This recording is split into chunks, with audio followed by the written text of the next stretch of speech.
میرے والد صاحب مزدوری کر کے شام کو گھر آئے تو میں نے محسوس کیا کہ وہ تھکن محسوس کر رہے ہیں۔ میں نے پاس جا کر پانی پیش کیا اور ابو کے کندھوں کو دبانا چاہا تو کہنے لگے، نہیں پتر، کوئی ضرورت نہیں، کام آسان ہی تھا، بس پانی رکھ دو، تم جا کر اپنا سبق پڑھو۔ میں ابو کے کہنے پہ دوسرے کمرے میں چلی گئی اور امی سے کہا کہ اب آپ ابو کا خیال رکھا کریں۔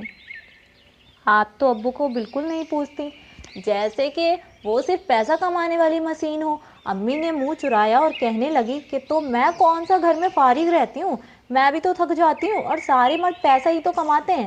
تیرے باپ نے کوئی انجینئرنگ تھوڑی کر رکھی ہے جو گھر بیٹھے کام کر سکتا ہے۔ میں امی کی بات سن کر حیران ہو گئی اور اپنے کمرے میں چلی گئی اور سوچنے لگی کہ گھر میں جو کھانے پینے کا سامان آتا ہے وہ ایک ایسا شخص لاتا ہے جس نے کبھی تھکن محسوس نہیں کی اور اس کی بیوی اسے پانی دینے تک کے لیے تیار نہیں۔ مجھ سے رہا نہ گیا اور میں ابو کے کمرے میں گئی تو دیکھا ابو کے دونوں ہاتھوں میں چھالے بنے ہوئے ہیں۔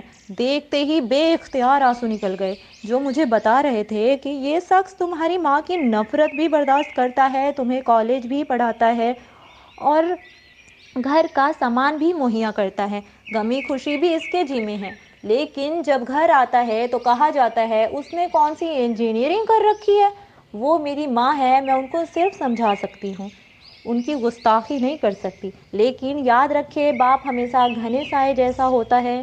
اگر ماں کے قدموں تلے جنت ہے تو نبی کریم صلی اللہ علیہ وسلم نے فرمایا کہ باپ اس جنت کا دروازہ ہے۔ اپنے جیتے جی والدین کی خوشی کا باعث بن جائیں، ان کی عزت کا خیال رکھیں، مرنے کے بعد آپ کے آنسو ان کے کسی کام کے نہیں۔